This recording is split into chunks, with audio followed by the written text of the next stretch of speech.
So you want to be a binge gamer, huh? Well, of course you do. Who wouldn't want to sit on their duff and play video games for hours on end?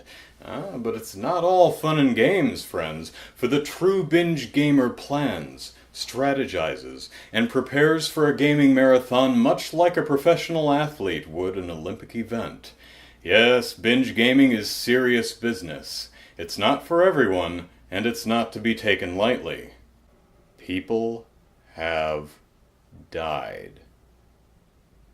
But if you're serious in your commitment to forego sleep and play video games for potentially unhealthy lengths of time, then you're going to need to know 3 things that every binge gamer must have.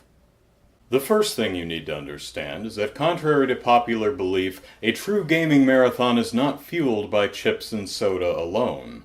Without consuming meals of the proper macronutrient ratios to feed your mind as well as your muscles and body, you will never be able to go the distance, and that's why a binge gamer must have a meal plan.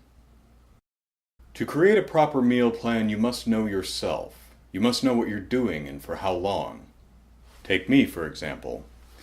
Let's say I were to play video games for 24 hours straight this Saturday, November 2nd, starting at noon Pacific Standard Time.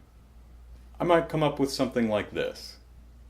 Protein to feed my muscles after my morning workout, good fats and caffeine to feed my brain and keep my mind and body alert, a meal plan that accommodates sitting on my posterior for a solid day by keeping the carbs very complex.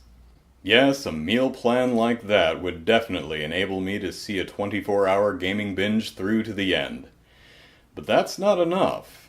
No matter how well you eat, eventually you're going to get tired. You'll start thinking, what am I doing? There's no need for me to sit here and play games for 24 straight hours. And that's true.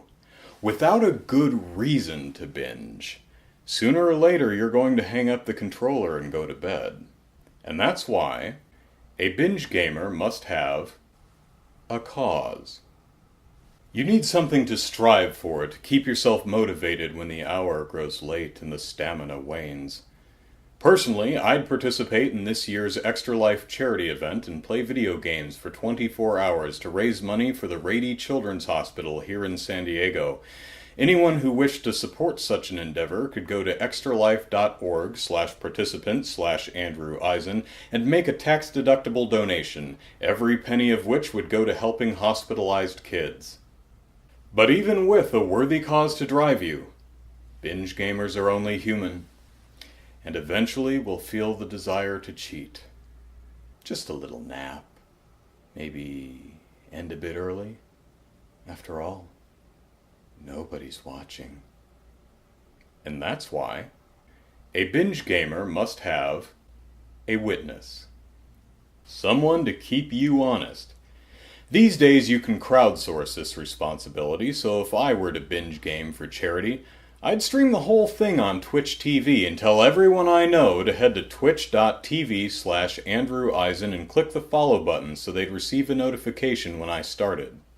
With a bunch of people watching your every move, you're sure to make it through all the way to the end, no matter how strong your desire to slack off from playing video games all day may be. And that's all there is to it. Binge gamers must have a meal plan to give them energy, a cause to play for, and a witness to keep them honest. With these 3 things, you can persevere. When exhaustion sets in and delirium besets your addled brain, you'll keep in mind why you're playing in the first place. You'll dig deep and discover the wherewithal to shake it off and press forward. No matter how hard it gets, no matter how painful it gets, you'll remember that this event is greater than yourself, and you'll gird your loins and you'll fight. Fight to continue. Fight to game. Fight for your cause and the people watching. You'll find the power within yourself to do whatever it takes to see it through to the end, even if you have to slap yourself across the face and go, "Argh!" But don't do that on camera because you'll look like a crazy person.